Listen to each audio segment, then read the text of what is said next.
This is the Fast Cricket Bowl Skills Training Program by Liz, Daniel and Devon. The fast bowl is classified in the one dimension as a closed, discrete and gross motor skill. It is a closed skill because the individual initiates the action and controls the movement. It is discrete as it has a definitive start and end point, i.e. the run-up and the ball release. It uses all the major muscle groups of the trunk, upper limbs and lower limbs, making it a gross motor skill. Using Gentile's taxonomy of motor skills, the cricket bowl can be classified as 2D. This is because of the skill's use of body transport as the performer runs and projects the body forward. Object manipulation, the ball is being released from the hand in the bowling action. Stationary regulatory conditions, the ball size and weight as well as the length of the bowling pitch all remain the same, although there may be small variances in the bowling surface due to environmental factors, but this should not impact the performance of the skill. And finally, inter-trial variability from the speed and type of the ball, i.e. a fast bowl, a medium bowl or a spin bowl.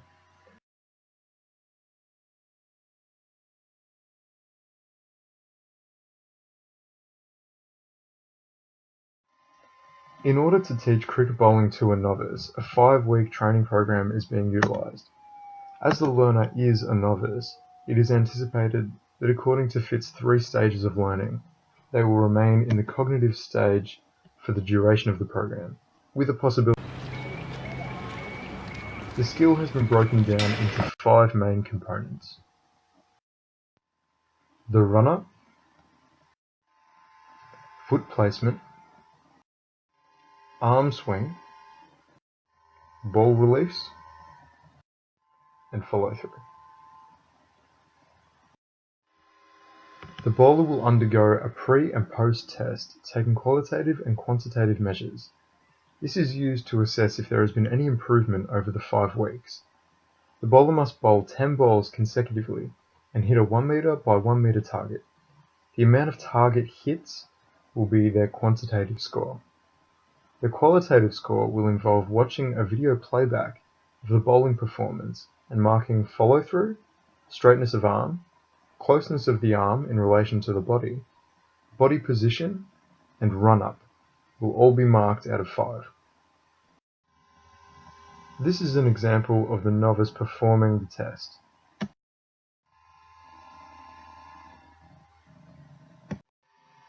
Retention and transfer tests measure if the skill has been retained and can be performed in a new situation or manner without coaching.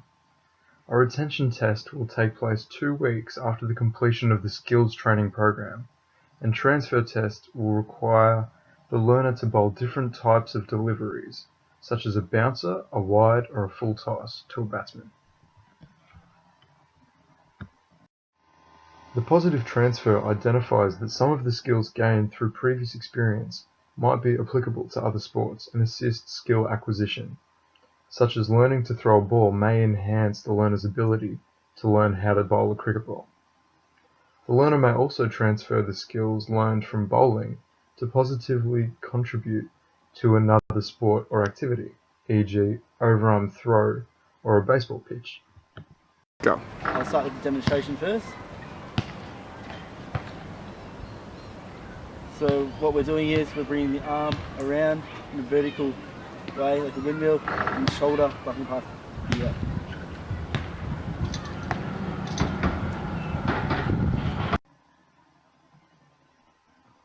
Visual and verbal cues were used to identify key aspects of the movement and ensure focus is drawn to them. As you can see here, the coach is showing the novice how to perform the arm swing phase by modelling the action, then showing the cue of brushing the arm close to the ear. Augmented feedback is used to provide guidance to the learner in the early stages of the program. However, as the learner becomes better, the augmented feedback will decrease. According to the guidance hypothesis, too much augmented feedback can cause the learner to become dependent on it, rather than developing internal correctional abilities. Some verbal cues used by cricket bowling coaches include brushing the hand past the hip for a follow-through, keep a straight arm for an arm swing and ball release, and keep a rhythmical pace for the run-up. A variety of practical tools are used to expose the learner to different conditions when performing the skill. This will allow them to better adapt the skill during variations in regulatory conditions, such as the size of the target and the length of the pitch. This will also be applicable to non-regulatory conditions, such as the type of match, audience, and weather. Any motivational feedback should be honest and authentic in order to further facilitate the acquisition of the skill and to encourage the learner to continue with their practices. The learner will be more motivated to continue learning the skill if they receive useful and constructive criticism of their performance in the early stages. The cricket bowl has a high task complexity due to its many components and high task organization through the movement of the upper and lower limbs, as well as their coordination. Part practice and the segmentation approach will be used in order to best facilitate the acquisition of the skill. Blocked practice will be used to improve retention and the memory of the skill, as these are quite easy. The first week of the program will consist of a pre-test and activities to get the learner familiar with the action. This includes performing a rock and bowl action, as seen here. This is used to teach them about the arm swing and the follow-through phase. Week 2 focuses on the arm swing, ball release, as well as follow-through.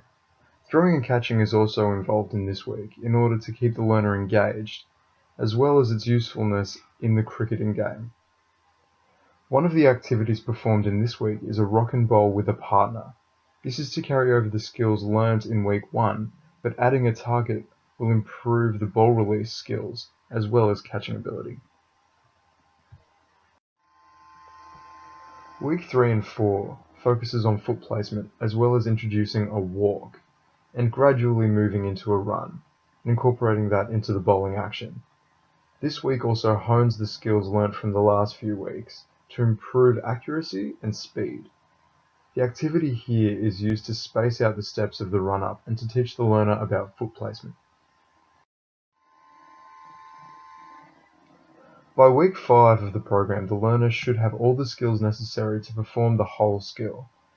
So this week is less about teaching a new skill, but reinforcing what they already know with practice. This week also includes a post-test to establish if there has been any progress made. After 2 weeks of no training, in week 7 a retention test will take place. Thank you for listening, and I hope you enjoyed our presentation.